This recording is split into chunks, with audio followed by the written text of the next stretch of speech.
السلام عليكم ورحمة الله تعالى وبركاته كلنتي wanaagsan daawadayaal waa xulka wararka kuna soo dhawaada wararkii ugu dambeeyay qodobada aanu ku soo qaadi doono barnaamijyadeena hadii uu alla u qadaro waxa kamid ah wararkii ugu dambeeyay madasha mucaaradka oo ku dhawaaqday war saxaafadeed degdeg ah oo ay kaga hadlayaan xaaladda siyaasadda Soomaaliya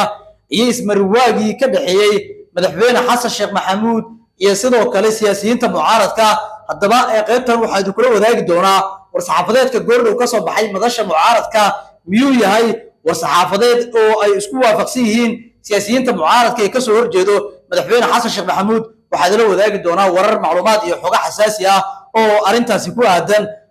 war saxaafadeedka xubnaha madasha mucaaradka ay soo saareen iyaga oo ku dhawaaqay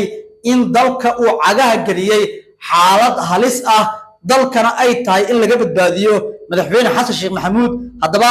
xubnaha ku saxiixan warqadda ka soo baxday madasha mucaaradka ayaanu idin soo gudbin doonaa qodobada kale aan idin wadaagi doono wararkeena qayb ka noqon doono haddii la bilaga helo waxa kamid ah wararkii ugu dambeeyay xaaladda magaalada Muqdisho waa sidee kadib dagaalkii qaraaraa ee ka dhacay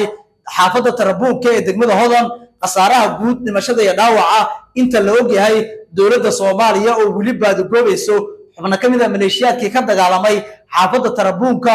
warar iyo macluumaad ku aadan qaar kamid ah oo maxaabiis ah loo soo qabtay iyo qaar kale oo ay dowladdu baad goobayso ayaanu idin soo gudbin doonaa qodobada kale ee la wadaagi doono wararkeena oo ku daawan doontaan waxa kamid ah madaxweynaha Jamhuuriyadda Federaalka Soomaaliya oo dhaxda ka taagan fadeexadii ugu weyneed ee ku aadan dad si xoog ah looga barakiciyo dhul ay deganayeen muddo sanado ah haddaba sidee ayay ku dhacday in muddo bil gudaheed in ka badan 10 xarumood oo xarumo dawladeed aha oo dad shacab ay ku noolaayeen muddo sanado ah in laga barakiciyo iyo sida ay bulshada Soomaaliyeed arintan ay kaga falceliyeen ma waxa ay dhalin doontaa nacayb dadka Muqdisho ay u qaadi doonaan madaxweyne Xasan Sheekh Maxamuud oo mustaqbalkiisa siyaasadeed saameyn doonto waan idin soo gudbin doonaa qodobadaas iyo kuwa kale ayaan idin la wadaagi doonaa mar kale soo dhawaada saaxiibayaal wararkeena ayaanu guda gali doonaa ku bilaano wararkeena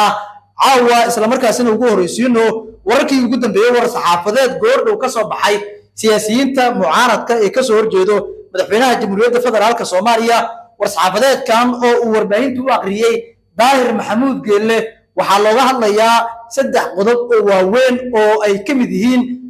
xaaladda magaalada Muqdisho dagaaladii qaraaraa ee maanta ka dhacay burburka wada hadaladii madaxweyne Xasan Sheekh Maxamuud iyo siyaasiyiinta mucaaradka iyo qodobo kale haddaba arintan waxay imaanaysaa iyadoo saacadii la soo dhaafay la hadalhayay inay burbureen wada hadaladii hotel Jazeera kaga socday siyaasiyiinta mucaaradka haddaba xubnahan ku midaysan golaha samata bixinta ayaa soo saaray war saxaafadeed oo ay kaga hadlayaan xaaladda siyaasadda Soomaaliya war saxaafadeedkana waxay hoosta kaga xariiqayaan wax walba oo ku aadan burburkii ku yimaaday wada hadaladii u socday madaxweyne Xasan Sheekh Maxamuud iyo siyaasiyiinta mucaaradka ma rabo inaan idinka hor dhaco war saxaafadeedka laakiin laba qodob ayaan dul istaagayaa mid waa xaaladda magaalada Muqdisho midna waxa ay ku aadan tahay dhacdada la xiriirta burburka wada hadalka haddaba waxa la yiri kow madasha samata bixinta waxa ay ku dhawaaqaysaa inay muhiim tahay in dib loogu laabto dastuurkii 2012 labo waxay madasha samata bixinta ay soo jeedinaysaa in degdeg loo joojiyo colaadaha oo dowladda Soomaaliya ka horinayso gobolka Gedo saddex madasha samata bixinta waxa ay ku baaqaysaa in madaxweynuhu uu hakiyo arrimaha dhulka danta guud ee dhalisay xasilooni darada caawa ka taagan magaalada Muqdisho qodobka ugu muhiimsan ee ku jira waxa kamid ah in sagaalka bil ee ka harsan muddaxileedka madaxweyne Xasan Sheekh Maxamuud in madaxweynuhu uu iska xil saaro sidii ay dalku kaga dhici lahayd doorasho toos ah marka qodobadaas ugu muhiimsan laakiin waxaan idin sii deenayaa Daahir Maxamuud Geelle oo ku istaagay ama ku taageersanayo war saxaafadeedka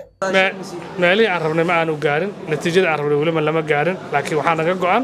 in gudiyada ay sii shaqeeyaan oo hadallada ay sii socdaan waa miiska wada hadalka meel laga aado inta laga tago oo Soomaali wanaag u keenayso ma naqaan anaga haddaan kala jabanahay meeshaan idima soo hor istaagnay waxaan soo hor istaagnay oo laba hal shirka jiraan hal qof baa qabtay labada waxaan ugu qabanay inay dadka Soomaalidu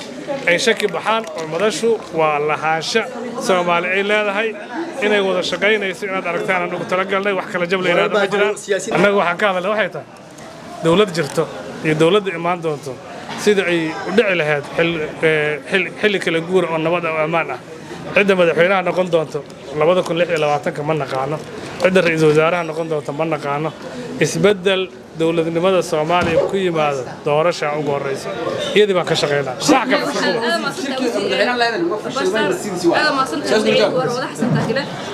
ma jiraan inaad madaxweynaha u diideen in waqti dheer qabsaday madax maxaa wararkaas ka jira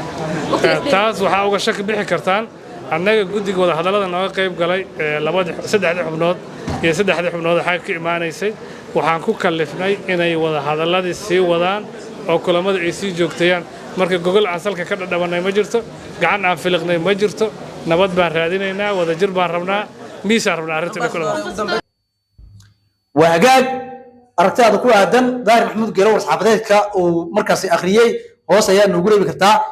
dhinaca kaleeto xaaladda magaalada muqdisho way degan tahay kadib dagaalo qaraar oo dhowrkii saaca lasoo dhaafay ka socday xaafadda Tarabuka ee magaalada muqdisho caawa goobihii lagu dagaalamay gebi ahaanba waxaa gacanta ku hayo ciidamada ammaanka ee dowladda federaalka Soomaaliya geesta kale madaxweynaha jamhuuriyadda federaalka Soomaaliya waxa uu dhaxda ka taagan yahay fadeexadii ugu weyneed ee ku aadan arinta muranka dhulka danta guud ee iibsashadiisa lagu eedeynayo shacabkii ugu badnaa ayaa arintan ka soo horjeestay tiro laba jeer bil gudaheed waxa dhacay dagaallo u dhaxeeya dad shacab iyo dowladda iyada oo ujeedaduna ay tahay dadkan oo muddo sanado ku ilmo dhalay muddana ku nool halkan in laga barakiciyo oo ay diidan yihiin dowladdu waxa la leeyahay dadka ayay barakicinaysaa iyada oo aanan helin istiraatiijiyad dhab ah oo dadka la barakicinayo xal u ah tusaale marka dowladuhu ay dad goob ay ka barakicinayaan waxa ay geeyaan goob kale oo ay dadku ay degaan sida degmada Hilwaa sidaan ognahay xilligii Maxamed Siyaad Barre waxay ku sameysantay iyada oo dowladda Soomaaliya oo madaxweyne Maxamed Siyaad uu hogaaminayay in laga saaray dad badan magaalada caasimadda Muqdisho oo la geeyay bartamaha magaalada tusaalahaan aaga madaxtooyada kadibna la geeyay Hurwaa oo marka hore loo bixiyay Huriwaa kadibna noqotay Hilwaa marka ama Hilwaa kadibna sidaas loo bedelay magaca hadda madaxweyne Xasan Sheekh Maxamuud waxa la leeyahay ma hayo istiraatiijiyad lamid ah midii dowladda kacaanka marka dowladda kacaanka marka ay dhulalkan oo kale oo dadka ay ka qaadanayso xarumo dowladeed laga dhigayay dadka istiraatiijiyada ayaa loo keenayo oo meel kale ayaa la dijinay laakiin madaxweynuhu hadda midaas ma hayo ayaa la leeyahay waa fadeexad ugu weyn mucaaradka ayaa maanta sidaas ku cambaariyay dadkii shacabka ahaana xaaladoodii aad ay u adag tahay heer waxa ay gaareen inay dowladoodii kula dagaalamaan bartamaha magaalada muqdisho haddaba qodobadaasi oo idil aragtida hoos noogu reeb shirka mucaaradka qodobada ka soo baxay xaaladda magaalada muqdisho caawa oo degan kadib dagaalo saacado socday wararkaasi oo idil eedaha loo jeedinayo madaxweynaha jamhuuriyadda arrimaha dhulka hoos noogu reeb nabadgelyo